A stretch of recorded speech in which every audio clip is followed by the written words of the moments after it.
दुनिया भर में पर्यावरण को बचाने के मकसद से यूएई में चल रही COP28 बैठक का जो डॉक्यूमेंट तैयार हो रहा है उसमें पर्यावरण को बचाने के लिए उपाय पर बड़ा यू टर्न दिख रहा है। रिपोर्ट के डॉक्यूमेंट के ड्राफ्ट में जीवाश्म ईंधन के इस्तेमाल को खत्म करने के क्लॉज को हटा लिया गया।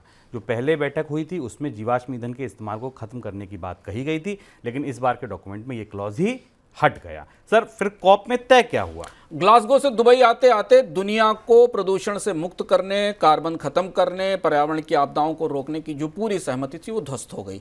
और अब कोप ऐसा लग रहा है, अभी तक जब हम इसे रिकॉर्ड कर रहे हैं, हालांकि फाइनल डिक्लेरेशन रात तक आएगा, पर ऐसा लग रहा है कि दुनिया के सबसे बड़े संकट को हल करने बैठे नेता और उनकी कॉन्फ्रेंस एक बड़े डिजास्टर की तरफ, एक बड़ी असफलता की तरफ बढ़ रही है। ग्लासगो की सहमति के बाद, पेरिस से ग्लासगो तक की सहमति के बाद तय हुआ था कि दुनिया में जीवाश्म ईंधन को सीमित करने का समझौता तय किया जाएगा, क्योंकि दुनिया के तापमान को 1.5 डिग्री सेल्सियस पर रोका जाना है, जो कि पैमाना है, और इसके लिए 2050 तक नेट जीरो का लक्ष्य हासिल करना है, कार्बन के उत्सर्जन को रोकना है। और इसके लिए इस बैठक में समझौता होना था।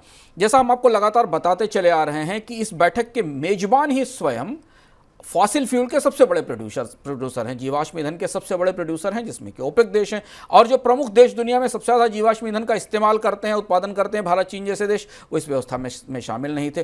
तो अब स्थिति ये हो गई कि यहाँ इतना दबाव था, इतनी लॉबी मजबूत थी जीवाश्म ईंधन के समर्थकों की, कि इस दस्तावेज में उसका जिक्र तक हटा दिया गया। कम से कम ग्लासगो में फॉसिल फ्यूल खत्म करने के लक्ष्य की बात थी।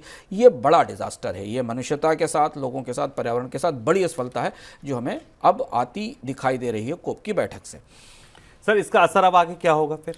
जो इसका असर ये है कि एक तो जो भीतर से चर्चा निकल कर आई कि ओपेक देशों ने स्पष्ट रूप से, ओपेक देशों के प्रमुख जो हैं, उन्होंने, उनकी तरफ से, जो सेक्रेटरी जनरल हैं, उनकी तरफ से कहा गया कि ओपेक देश फॉसिल फ्यूल को खत्म करने से संबंधित किसी भी जिक्र को इस दस्तावेज में रिजेक्ट करेंगे।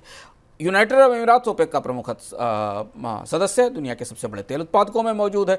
तो अब इसके बाद पूरी दुनिया में जो एक थोड़ी बहुत सहमति या चिंता ग्लासगो तक बनी थी, वो पूरी तरह बिखर गई है।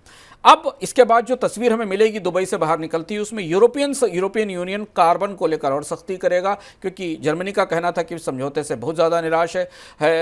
यूरोपियन यूनियन के देश अपने यहाँ जीवाश्म ईंधन के उत्सर्जन को कम करने की सहमति बना चुके हैं और उस पर वो सख्ती से बढ़ेंगे। बाकी दुनिया को अपने अपने फेफड़ों की चिंता खुद करनी होगी, अपनी अपनी ज़िंदगी की चिंता खुद करनी होगी। दुनिया ने जिन नेताओं पर भरोसा किया था कि वो उन्हें पर्यावरण की आपदाओं से बचाएंगे, उनके लिए आबो हवा ठीक करेंगे, वो सारे नेता, पूरी दुनिया की सामूहिक रूप से राजनीति इसमें असफल रही है। ऐसा कोप की बैठक से निकलता हुआ दिख रहा है।